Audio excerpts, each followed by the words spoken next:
पाकिस्तान ने श्रीलंका और बांग्लादेश की दरख्वास्त पर भारत के खिलाफ मैच का बायकॉट ख़त्म कर दिया। ग्रीन शर्ट्स 15 फरवरी को कोलंबो में भारत के खिलाफ मैदान में उतरेंगे।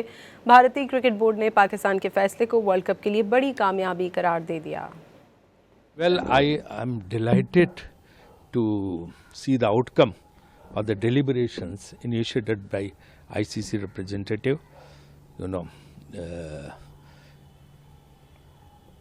supervised by the ICC chairman, and then the representatives who had gone to Lahore to talk to Pakistan Cricket Board as well as Bangladesh Cricket Board.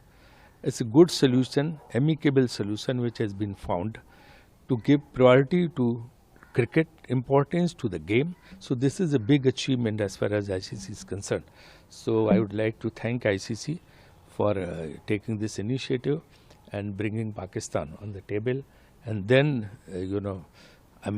ultimately deciding for Pakistan to play in Colombo match, and Pakistan will also play. So now this World Cup will also be a big success story.